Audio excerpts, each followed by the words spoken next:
Hello students, welcome to Shiv Kumar e learning platform.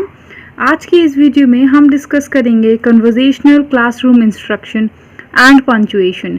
Punctuation diction, बोलने का तरीका क्या होना चाहिए। कन्वर्जेशन क्लासरूम इंस्ट्रक्शन, वार्तालाप करते समय आपके और एक टीचर के बीच में किस तरीके का कम्युनिकेशन होना चाहिए, क्या कम्युनिकेशन इस्टेब्लिश होना चाहिए, किस तरीके से होना चाहिए। So let us start. What is an conversation? Conversation, briefly describe conversation. Conversation क्या होता है? Conversation is a dialogue between two persons. दो लोग जब बात करते हैं, डायलॉग एक्सचेंज करते हैं, मैंने कुछ बोला, आपने भी कुछ बोला, तो ये होता है कॉन्वर्जेशन, वार्तालाप। In other words, conversation is an interactive communication between two और मोर पीपल। दो या दो से ज्यादा लोगों के बीच में इंटरैक्टिव कम्युनिकेशन होता है, उसे हम कॉन्वर्जेशन कहते हैं।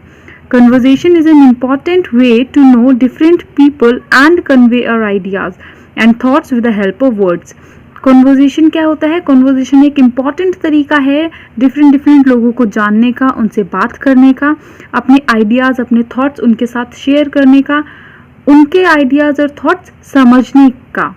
It develops our language learning skills. It helps in creating a proper atmosphere for better understanding of person, place or things.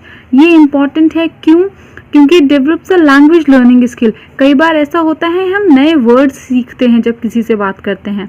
हालांकि हमारी मदर टंग हिंदी है, हमें हिंदी आती है और बहुत अच्छे से आती है, माना, बट फिर भी कुछ ऐसे वर्ड्स होते हैं जब हमने किसी से बात करी, हमने देखा कि अच्छा ये वाला वर्ड भी इस तरीके से यूज़ होता है। तो हर किसी का लहजा अलग है, हर किसी को बोलने का स्टाइल अलग है, तो वो हमें क्या दे रहा है? कॉन्वर्जेशन के थ्रू हम क्या सीख रहे हैं?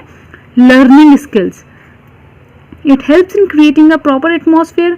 एक प्रॉपर एटमॉस्फेयर बन जाता है जब आप किसी की लैंग्वेज समझ पा रहे हो, तो आप समझ पाओगे उसकी बात को भी, उस इंसान को, उस जगह को, और चीज़ों को समझने के लिए हमें लैंग्वेज को समझना ज़रूरी होता है, और लैंग्वेज कॉन्वर्जेशन का इम्पॉर्टेंट पार्ट है। आप किसी भी ऐसे इंसान से बात नहीं कर सकते जो कि कोई और लैंग्वेज बोल रहा हो। जैसे कि अगर मैं यहाँ पर अभी तमिल में बोलना स्टार्ट कर दूँ तो क्या आप मेरी बात समझ पाएंगे? नहीं समझ पाएंगे। तो कॉन्वर्जेशन कब, एक सक्सेसफुल कॉन्वर्जेशन कब होगा? जब मैंने कोई बात बोली और आपने वो बात समझ ली। और वो बात आप कब समझ पाएंगे? वो बात आप तभी समझ पाएंगे ना जब वो लैंग्वेज हमारे बीच में एक मीडियम होगा।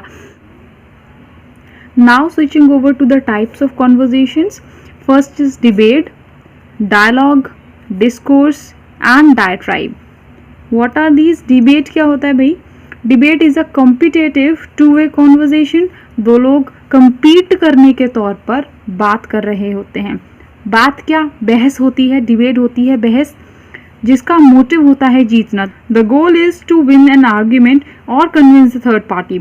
मतलब जो सामने वाला है उसको अपनी बात के लिए राज़ी कर लेना, या फिर जो ऑब्जर्वर्स हैं वो आपकी बात से अग्री करें, तो वो होती है डिबेट। डिबेट एक कॉम्पिटिटिव है, कंपटीशन है। डायलॉग क्या होता है? Dialogue is a cooperative two way conversation. Cooperate करके हम एक दूसरे से अगर बात कर रहे हैं तो वो डायलॉग एक्सचेंज है। मैंने एक बात कही, आपने एक बात कही, आपने कुछ कहा, मैंने कुछ कहा, तो ये क्या हुआ? कॉन्वर्जेशन। आप भी बोल रहे हो, मैं भी बोल रही हूँ, तो it is a two-way conversation. The goal is for participants to exchange information and build relationship with one another. क्या होता है? इसका मोटिव कोई जीतना नहीं होता, इसका मोटिव किसी को ये दिखाना नहीं होता कि हाँ हम सही है। डायलॉग एक्सचेंज होती है एक नॉर्मल कॉन्वर्जेशन, जिसका मोटिव क्या रहता है कि मैंने जो बात कही आप बस वो बात समझ जाएं, आप जो बात कह रहे हैं वो हम समझ जाएं।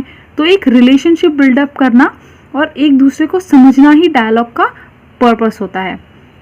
Third one is discourse. Discourse is a cooperative one way conversation. Discourse क्या है? One way conversation. One way conversation का मतलब क्या हुआ? एक ही इंसान बोल रहा है, एक ही तरफ से बात चल रही है। The main goal is to deliver information. सीधा सीधा मतलब है, जैसे डिस्कोर्स, अभी मैं क्या कर रही हूँ, अभी आप लोग नहीं बोल पा रहे मुझसे, बोल भी रहे हैं तो मैं नहीं सुन सकती, तो डिस्कोर्स हो रहा है, मतलब I am just trying to explain my point to you. मैं बात करने की कोशिश कर रही हूँ, मैं बात कर रही हूँ, अपना आइडियाज़, अपने थॉट्स और एक्सप्लेनेशंस आप तक पहुँचा रही हूँ। The main goal is to deliver information, वही यहाँ पर हो रहा है। हमारा गोल क्या है, इन्फॉर्मेशन देना, और हम आपको इन्फॉर्मेशन दे रहे हैं. So this video is a discourse. ये बहुत अच्छा एग्जाम्पल है. डिस्कोर्स आपको याद रहेगा कि वीडियोज़ जो हम देखते हैं वो डिस्कोर्स ही होती हैं. Now डायट्राइब. Diatribe is a competitive one-way conversation. The goal is to express emotions, browbeat those that disagree with you, and or inspires those that share same perspective. इसका मतलब क्या होता है, डायट्राइब क्या होता है? डायट्राइब आप ये समझिए जैसे पॉलिटिकल जो बहस होती है ना, वो होती है डायट्राइब. मतलब आप अपनी बात बोल रहे हो और उन लोगों को मनाने की कोशिश कर रहे हो जो बिल्कुल अपोजिट हैं. आप उन लोगों को कन्विंस करने की कोशिश कर रहे हो जिन लोगों के ख्याल आपके ख्याल से बिल्कुल अपोजिट हैं. Your thoughts and their thoughts are poles apart. तो ऐसे लोगों को कन्विंस करने की कोशिश कर रहे हो. ब्रोबीट दोज दैट डिसअग्री. जो डिसअग्री करते हैं, जो आपकी बात से सहमत नहीं होते, उनको जबरदस्ती अपनी बात मनवाओ. ब्रोबीट इज टू जबरदस्ती किसी को अपनी बात मनवा रहे हो आप. किसको ज़बरदस्ती मनवा रहे हैं? जो डिसएग्री करते हैं उनको आप अपनी बात ज़बरदस्ती मनवा रहे हैं. और इंस्पायर कर रहे हैं जो आपके साथ सेम पर्सपेक्टिव, उनका नज़रिया और आपका नज़रिया सेम है चीज़ों को लेके, तो आप उनको इंस्पायर कर रहे हैं. जो डिसएग्री कर रहे हैं आप उनको फोर्सफुली प्रेशराइज कर रहे हैं कि वो आपकी बात से अग्री करें. तो ये क्या है, ये डायट्राइब इज अ कॉम्पिटेटिव. कॉम्पीट कर रहे हैं आप एक तरफा, वन वे कॉन्वर्जेशन. जैसे हमारा डिस्कोर्स में वन वे कॉन्वर्जेशन था, लेकिन ये आप डिस्कोर्स क्या था, आप जीतने के लिए नहीं कर रहे थे डिस्कोर्स, लेकिन आप डायट्राइब में आप जीतने की कोशिश कर रहे हो. डायट्राइब कॉम्पिटेटिव है, डिबेट हमारा कॉम्पिटेटिव है, डिस्कोर्स डायट्राइब हमारा वन वे है, डिबेट और डायलॉग टू वे है. मतलब ये दोनों हमारे वन वे कॉन्वर्जेशन हो गई हैं. हमारी डिबेट और डायलॉग हमारे कौन से हैं, टू वे कॉन्वर्जेशंस हैं. Now next is give an example of conversation activity. Conversation activity का टीचर और स्टूडेंट के बीच में एक कॉन्वर्जेशन का एग्जाम्पल. तो ये बहुत छोटा सा और कॉमन एग्जाम्पल है. Teacher, good morning children. Now children are saying good morning madam. Teacher is saying, children I am Seena, I am your teacher, what's your name. एक स्टूडेंट से पूछा तो एक स्टूडेंट आंसर कर रहा है I am Arun. Teacher is saying, Arun where do you live. Now Arun is answering, I live in Rambagh. Now teacher is saying, Tanu, where do you live? Tanu is saying, I live in Lalpur. Now teacher is saying, what's your father's name? So now here the student is answering, Madam, my father's name is Sri Ram Kumar. Teacher is saying, what's your father's occupation? Madam, my father is a farmer. तो ये एक normal conversation था कि teacher और student कैसे आपस में बात करते हैं. नाउ हेडिंग टूवर्ड्स, होप मैं आप लोग को क्लियर हूँ और मेरी बातें आप लोग को समझ आ रही हैं. Right some ways to give instructions. किस तरीके से आप इंस्ट्रक्शन देने वाले हैं भाई क्लास में, यहाँ पर ये बात चलेगी. अब classroom instruction. Instruction given has a direct effect on learning. आप क्या बोलते हैं उसका सीधा सीधा असर पड़ता है लर्निंग पे. क्या बच्चे पढ़ रहे हैं, क्या उन्हें याद होने वाला है. अ लेसन और activity becomes chaotic and fails when students do not understand what they are supposed to do. जो एक्टिविटी, जो भी लेसन आप करा रहे हैं, वो बिल्कुल वहाँ बर्बाद हो जाता है, बुरी तरीके से फेल हो जाता है अगर बच्चों को नहीं समझ आ रहा कि आप क्या बोल रहे हैं. Nonetheless, good instruction giving is a challenge for both native and non-native language teachers as well as for both seasoned and novice teachers. Good instruct challenge है किसके लिए, नेटिव एंड नॉन नेटिव के लिए. आप अगर कहीं बाहर पढ़ाने जाते हैं और आपको वहाँ की लोकल लैंग्वेज नहीं आती, still it is a challenge for you कि आप इंस्ट्रक्शंस दे रहे हैं और बच्चों को वो समझ में आ रहा है. अगर आप नेटिव हैं तो भी आपके लिए चैलेंजिंग है दैट आप ऐसा इंस्ट्रक्शन दें जो कि बच्चे समझ सकें.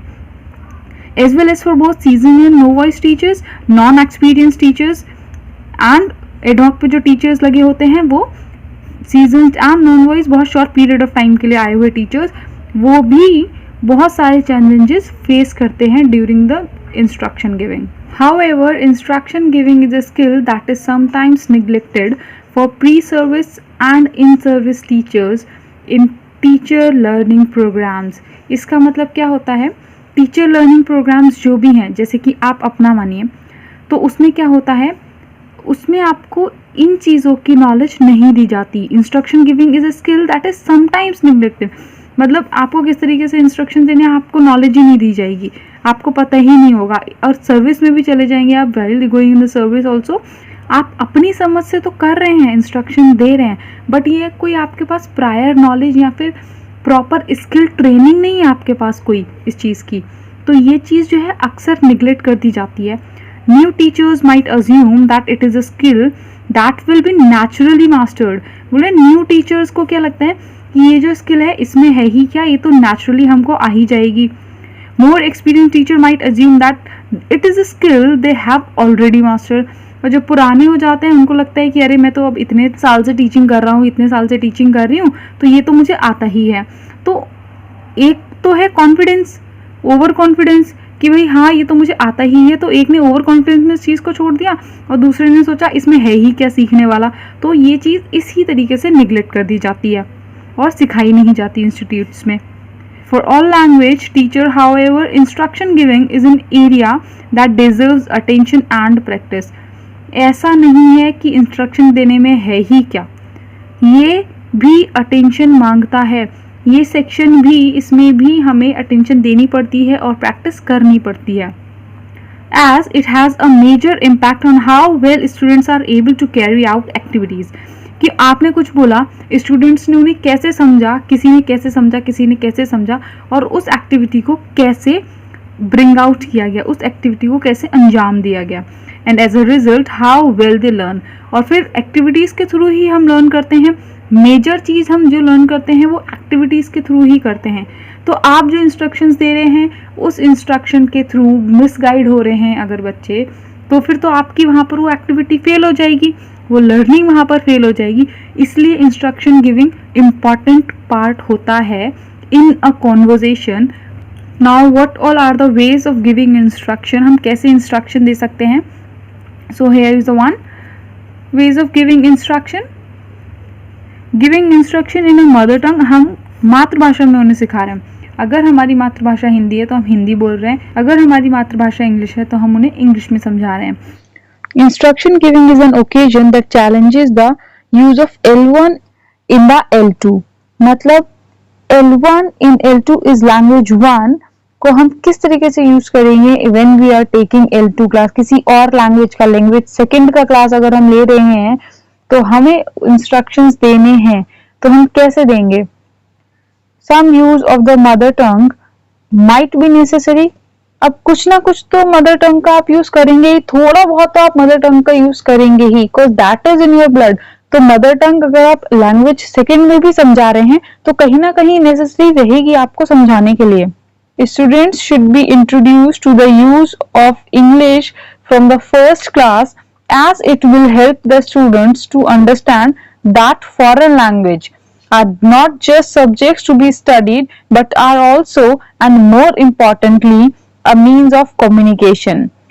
तो बच्चों को जो है इंग्लिश हमें फर्स्ट स्टैंडर्ड से ही सिखा देनी चाहिए, फ्रॉम द प्राइमरी, बिल्कुल बिगनिंग से हमें उस चीज को लेके चलना चाहिए, सो दैट जब वो चीज पढ़ने की बारी आ जाती है, समझने की बारी आ जाती है, तो ऐसा ना लगे कि एक फॉरेन लैंग्वेज है या एक अदर लैंग्वेज है जो कि बस हम पढ़ रहे हैं, बट वो ये भी समझे कि ये इम्पोर्टेंट है कम्युनिकेशन के लिए भी। क्यों? बिकॉज इंग्लिश आज के टाइम में एक यूनिवर्सल लैंग्वेज है, तो ये बहुत इंपॉर्टेंट मीन्स ऑफ कम्युनिकेशन बन जाता है। Therefore, teachers should strive to incorporate the L2 needed for instruction giving right from the beginning of the course. उन्हें अपने कोर्स के स्टार्टिंग से ही ये चीज सिखानी चाहिए कि वो लैंग्वेज सेकंड में इंस्ट्रक्शन कैसे देंगे। मानो हमारा लैंग्वेज जो प्रायर लैंग्वेज है वो हिंदी है, अब हम सेकंड लैंग्वेज में, अदर लैंग्वेज में किस तरीके से इंस्ट्रक्शन देंगे, तो ये हमें पहले से ही from the beginning of the course हमें समझाया जाना चाहिए, बताया जाना चाहिए। Next one is using total physical response to give common instruction. Total physical response means अपने एक्शंस के थ्रू बात करना। जब हम कुछ एक्सप्लेनेशन कर रहे होते हैं तो हम कुछ हैंड मूवमेंट्स करते हैं, हमारे फेशियल एक्सप्रेशंस चेंज हो रहे होते हैं, तो उससे सामने वाले को बात समझ में आती है। तो वही है फिजिकल रिस्पॉन्सेज हमको देने हैं। जैसे कि अगर किसी और लैंग्वेज में भी कोई आपसे बदतमीजी से बात करेगा तो आप उसके हाव भाव देख के, उसके एक्शन देख के, उसके फेशियल एक्सप्रेशन देख के समझ जाओगे ना कि ये कुछ गलत बोल रहा है। तो दैट इज द थिंग जो कि हमारी बात को, हम जो बोल रहे हैं उसको और बेटर और उसको और क्लियर कर देती है। Total physical response, that is TPR, is a method of language teaching where the teacher gives a command and the student performs the action। तो क्या है, वहां पर टीचर ने कोई कमांड दिया, नाउ स्टूडेंट क्या करेगा, अब स्टूडेंट उस चीज को परफॉर्म करेगा। TPR for common instruction helps the student to understand typical classroom language which have a positive impact on classroom management। ये TPR जो होता है, हमारा टोटल फिजिकल रिस्पॉन्स जो होता है, ये एक पॉजिटिव इम्पैक्ट बनाता है क्लासरूम में, पॉजिटिव एटमॉस्फेयर बना के रखता है क्लासरूम में, बिकॉज इसमें बच्चा इन्वॉल्व हो रहा होता है। When children will get involve in the theories और इन द एक्टिविटीज, तो क्या होता है, तो वहां पर लर्निंग फास्ट हो जाती है। Some common classroom instructions are given. Take out a pen or pencil, take out a piece of paper, write your name on the paper, open your books, turn to page such and such, read page number XYZ, close your books, put your books away, stand up, sit down। तो ये general common instructions हैं जो कि classroom conversations के बीच में होते हैं। Thank you. Please like and share this video.